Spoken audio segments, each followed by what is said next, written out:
What's up, guys? Jeff Cavalier, ATHLEAN-X.com. Jesse Lako, ATHLEAN-X.com. So today we have our Ask Jeff videos, right? But this time, Jeff does the axing. I'm going to ask you a question that I can't wait to hear the answer to. I actually did this on Instagram, and tons of people gave some answers that were really, really incredible. I think they're going to be very helpful to everyone that gets a chance to read these and participate. So here's my question for you, a very important question. I'm actually going to follow up with this with my answers, okay? You meet yourself walking into the gym for the very first time.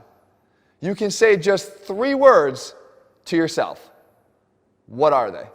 I know what you're going to start with. What? Hire Jesse Lako.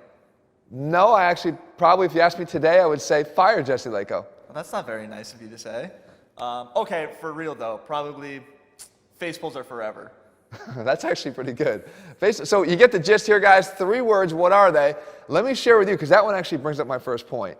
And that is, address your weaknesses. And what that means is, don't always migrate towards the things that you're either good at or like to do.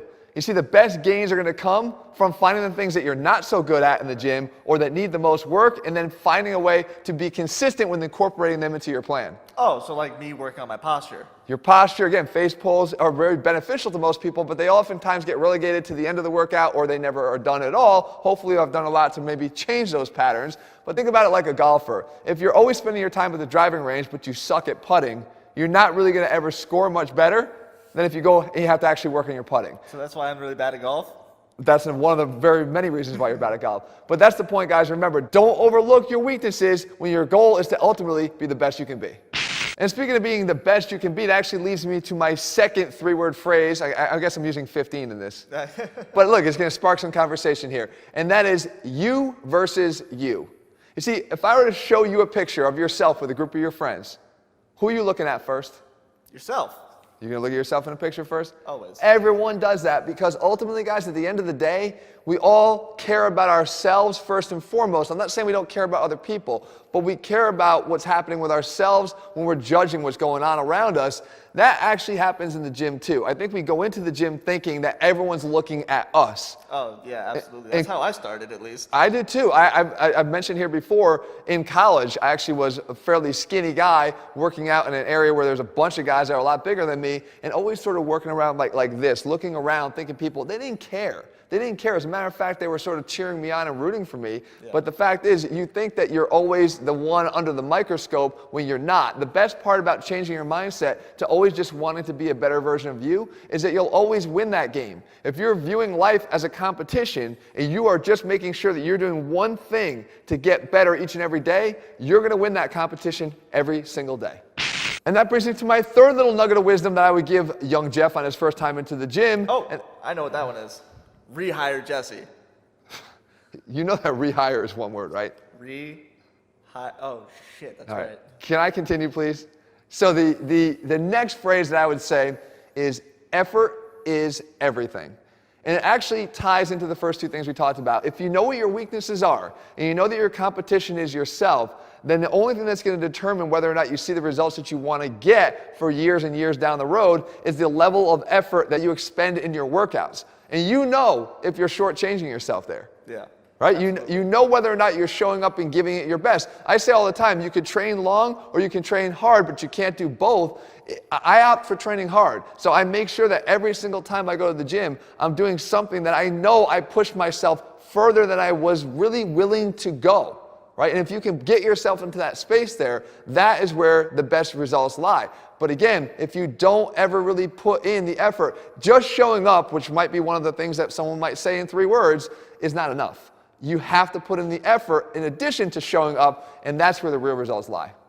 And so the next 3 words are 3 that oftentimes get used far too often here, in my opinion, on YouTube, but nevertheless, it's a decision point that every young lifter sort of is presented with in terms of, at least in their own head, and that is natty or not. How do you choose to sort of pursue your path, your lifelong pursuit of fitness, right? Now, I think what happens, every young male at some point sort of looks at someone like The Rock, or they look at, a guy who's much bigger than them at the gym, and they fantasize about what their life might be like if they had those gains already. Maybe they're an athlete in high school. I'll share my story in a second here, where you fantasize, well, what would it be like? I'd be so much better if I was bigger to play the sport for me, football. So this natty or not question, though, it sort of leads to a moral question of, cheat code or not, in my opinion.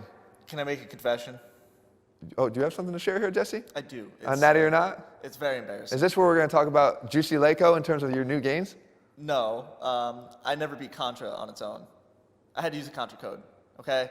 Up, down, left, right, BA start. I have it blazing in the back of my head and I'm embarrassed of it. Do you need a moment here to share? Or are you good? I'm good. All right, you got it off your chest? That's off my chest. All right, I never beat Contra either. So when I grew up, I said I'd share my story. For those who've already heard it, I'll share it again. When I grew up, my father was a physician. He still is actually a practicing physician these days. I grew up in a divorced household. And my father threatened me that if he ever caught me with anything, any drugs, even alcohol, he'd throw me out of the house. So he said, steroids, recreational drugs, alcohol, out of the house. So what did I do? Actually never got drunk a day in my life, and that's a true story. You need to loosen up. I was so scared of losing the foundation of my home that I decided I'm not doing any of that. But what happened is, what played out ultimately for me was a sense of reward, of achievement and accomplishment that I got because every single thing I did was the result of my own achievements and my own hard work. Going back to sort of the you versus you concept that we talked about. Right. So I think that when you have this path presented in front of you, I'm not putting anyone down that goes down the cheat code path in my opinion, but I do think that you have to consider the long-term repercussions of this. And please don't tell me about, well, it's just TRT. Because I've made a video about this in the past, and again, I will explain this in a second here, but I made a video where I came down rather harshly on the guy who said, you can't build muscle over 35 without TRT. Yeah, that's bullshit. It's just complete bullshit. And again, or the other guy that wrote in recently that said you can't be ripped over 40 without TRT. Again, complete and utter bullshit that we'll cover in my next phrase on nutrition. Guys, don't sell yourself short that way. And please don't use your TRT as a smokescreen for the other stuff that you're doing or a cover up for it's just TRT. Guys, all of these things are enhancements to getting you to a place that others maybe can't get to naturally. I believe that with the right dedication and consistency of effort, you're going to be able to get amazing results if you put in the hard work. Okay? You don't need to get there as fast as you think you might need to get there. Jesse himself took some criticism for what? Taking 4 or 5 years to get to where you are now. Yeah, and you know what? I'm kind of happy with where I'm at now, given how long I've been training, and I'm excited to see where I go from here. I don't care how slow it goes, it's as long as I get there. So I'm not trying to take my father's hardline stance on this, guys. I recognize the medical necessity for some people to get to a point where they're at a healthy level of testosterone, but why does it seem that most of the guys that quickly decide I'm low T and I need to go do something, or I need to jump on some gear, why is it that they're mostly gym-going guys? It's a good question, isn't it? Yeah. Because they tend to want to jump to that conclusion a lot faster because they want to get the end result of that. Instead, put in the hard work, rely on the effort is everything approach, and look at that you versus you, and I promise you, better results await you long-term, at least healthier. And that brings us to that next 3-word nugget that I alluded to already here on nutrition. Oh, and I that know is, this one. I know this one. I have it written down. Feed the dogs. Feed the dog? What does that mean? Oh, that's a message from your wife. She just wants a reminder for you to feed the dogs. Can I lose this book please? All right, so we're talking about nutrition, guys. I said that nutrition is where you need to focus your efforts. I think as a young guy, when I first started out, in a time when I was supposed to be getting a lot of newbie gains, my nutrition was so bad, epically bad. I never ate well at all. Maybe I would have a family dinner that had good food in it, but the whole rest of the day I was waking up eating nothing but Dunkin' Donuts and Hostess cupcakes for lunch and everything I could possibly put in my body that was bad. And I wasn't supporting those early gains with better nutrition. I regret that entirely. I think I could have made a lot more progress early on. Reminds me of somebody that I think was eating not so well.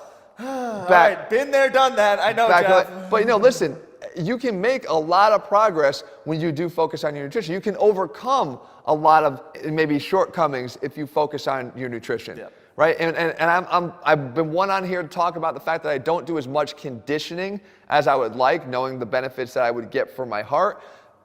However, if you're willing to have a real dedication to your nutrition, and I mean consistency every single day. Most people probably can't follow the type of nutrition plan that I follow. In other words, you've seen what I eat. in my What Jeff Cavalier Eats Day of Eating video, and I'll link that at the end of the video. But like, I can remain eating that consistently day in, day out, day in and day out. If you remain consistent with your nutrition, guys, and you focus on good, high-quality nutrition, not only will you look your best, but you'll feel your best as well. And I really think that's where you need to focus the majority of your efforts. Even if there's just 3 words that I could give myself, that would be it right there. And so with that, guys, can I actually increase this from 15 words to 18? Yeah, why not? I mean, I'm already way over the limit. I'm giving people good suggestions here. Remember, guys, I want you to leave your 3 words. What you would tell the version of you walking into the gym for the first time. What are you going to say? Make sure you leave it in the comments below. I would also like to add, consistency is key. And I've seen a lot of people say, trust the process, walk, don't run. They're all saying the same thing. Consistency is key. I just talked about it with nutrition, but it really applies to all these things here. Consistently address those weaknesses. Consistently make sure that you're the target of your own criticism and don't let other people judge you and what you have to do. Remember to bring the effort every single time. Stay on that path that you decide in terms of remaining natural and committing to it and feeling the rewards of doing that. Focus on nutrition. Everything is based around consistency, and I want to make sure that you guys can do that. If you're looking for a consistent plan, guys, we have all of them available for you over at ATHLEAN-X.com. In the meantime, if you found the video helpful, I can't wait to hear what your comments are. Make sure you leave them below. Also, if you haven't done so, make sure you click subscribe and turn your notifications so you never miss a new video when we put one out. All right. I'll see you soon. Jeff, can I increase this to 21 words? Sadly, I'm going to think I don't want to hear this. It's give Jesse raise. I didn't want to hear this. Oh, come on.